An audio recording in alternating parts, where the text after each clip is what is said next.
Hey everybody, this is Stephen Good. I'm a past president for NAFL Washington, past national trustee.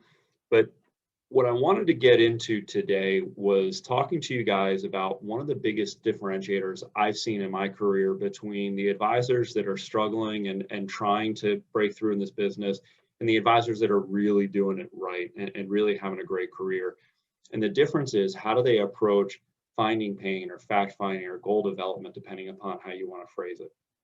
So what I see oftentimes is, especially as you're getting started or for people that are struggling, you'll have your paper fact finder, right? And it's got all the pertinent questions on there. So it's got the dates of birth and kids' names and addresses and all that stuff, which is great and important to get. But I always describe it, it almost turns into the Inquisition, right? You're in front of the client and you've got the pen, right? And you're sitting there, okay, so what's your date of birth? And what's this? And what's this? And what's this? And it becomes this grilling. It's not a conversation. And even sometimes I think when we've got a white pad in front of us, it can still wander and you can still lose that focus that makes goal development or makes finding pain such a differentiator. So what I wanted to do was spend a couple of minutes today and just give you guys some framework that you can work off of that will really take your skill set to the next level when it comes to discovering the challenges or the problems that the client has. So the first thing that I try and do when I'm going to work with a client and I want to find out what their pain is or what their concern is I want them to paint the picture for me. So the first thing that I want you to be thinking about is when you're approaching that client and they tell you, let's say retirement's their most important thing, have them paint a picture. I start all my conversations the same way, right?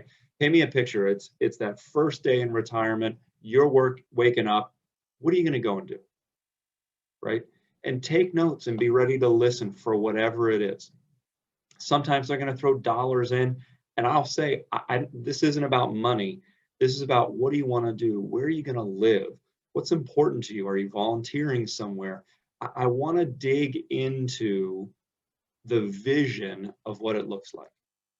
Because as I start to tap into that, you'll start to see spouses oftentimes will have that like, well, I didn't know that was something you wanted to do. That's a great point when you hear that, because when the clients are saying that, you're digging into things, you're digging into emotions that they maybe haven't talked about with their spouse or they haven't dug into. And you think about it, you can go through all the different goals that we like to talk about. Maybe it's college funding, right? College funding means different things to different people. What does it mean to you? What was your college experience like? What was paying for school like for you? Ask those questions, get that vision, get the emotion out of the prospect as best as you possibly can. Because the more emotion you can put into it on the upfront, the better this whole conversation goes. So once you've painted the picture, and I always like to say, listen, if it's retirement, again, to go back to that one, I've got that person visually sitting there on the beach, right? They've got their margarita in their hand, the ice is melting in the glass, they're looking out over the ocean to enjoy that first sunrise or sunset in retirement. I want them there. I want them in that moment. Once they're there, I want to talk about, why is that important to them? So psychologically, right, they've built everything up in their head. They're in this great panacea, this wonderful vision. And now it's, why is that important? Because now you start to get to the underlying root cause or the underlying root concern. Oftentimes you'll ask, why is this important when we're talking about life insurance and it's a personal experience they've gone through, or disability, long-term care especially, some type of personal experience they've gone through with a family member, and they know that they don't want to go through that. So I want to ask those questions about why it's important. What are the reasons that they're concerned about? What are the personal experiences they've had? Because the more I can start to help them really ground this goal with reality and with meaning, the more important this goal becomes, not just here, but the more important the goal comes to them up here. So once we've talked about the vision, once we've talked about why it's important to them, now we want to get into the money. Now's the transition. Again, I'll keep circling back to that retirement one. If somebody tells me travel is important, my all-time comment I go to is, listen, roughing it means different things to different people when you travel. For some, travel is, hey, we want to rent an RV and we want to go travel the country. For other people, it's, well, if I get to the Ritz and my room isn't ready, right, that's a problem for me. Help people frame up how much money they need for these individual goals. If someone's telling you that life insurance is important to them, help them understand all the different things that they want to have taken care of, whether it's paying off the house or kids' education, right? Maybe it's making sure that the spouse can stay home. Ask them, have they thought about this? Ask them, how did they get to those numbers? Have they thought about college costs and how much those are going up? Have they thought about the rates of return that they need to achieve to get there?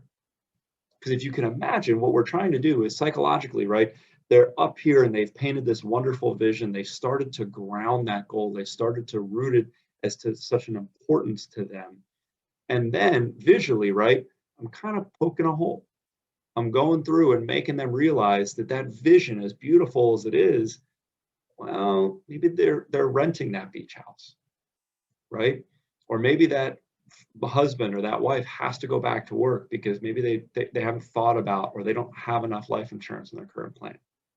The whole point is to get them, after we've talked about the vision, after we've talked about the why, is to get them thinking about the money, to get them realizing some of the challenges that are out. Now we start to make the transition into how we can do stuff. So I want to talk to them about, what are they doing now? So it's not just enough that you have the goal.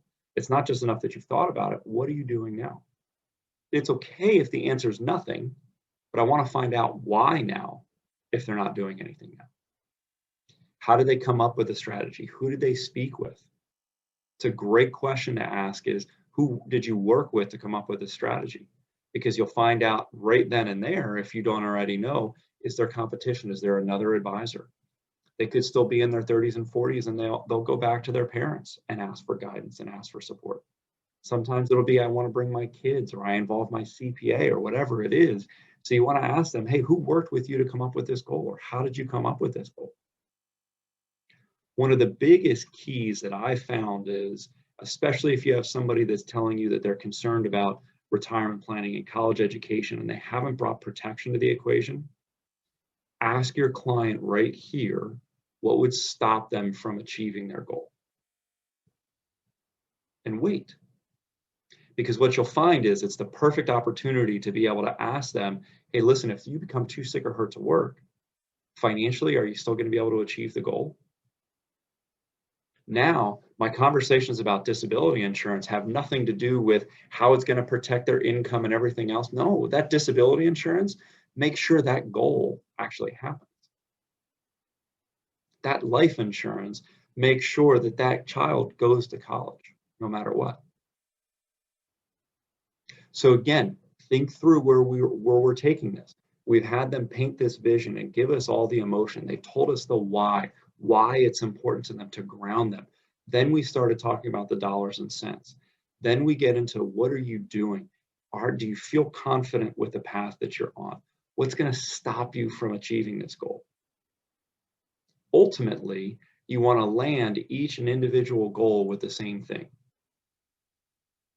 Some type of a summary of, hey, if I can show you a way to achieve whatever that vision is, and make sure that you paint it back to them in a clear, concise, and easy way, is that a good reason for us to move forward together? If I can show you a way to have a strategy to achieve these goals and not have it impact your out of pocket, or not have it impact something else, is that a good reason for us to work together? Now you're taking that dreaded closing conversation and you're sliding it all the way up to the fact finder. So rather than showing up and presenting a solution and hoping the clients like it, you're getting the commitment right now in a fact finder meeting that they need you. They need you to be able to come in and solve these problems and take care of these things. That's what makes real fact finding and real goal development such a skill to learn. That's what helps you move up the next levels. That's what helps you achieve your conferences. That's what helps you achieve those next level and bonuses and those kind of things. And more importantly, it's what helps your clients really truly understand what's important to them and why. Hopefully this helps you guys with framing it up a little bit, getting an understanding of what to do. Again, paint that vision, get that client talking to you about all the emotional stuff, everything that they want to accomplish.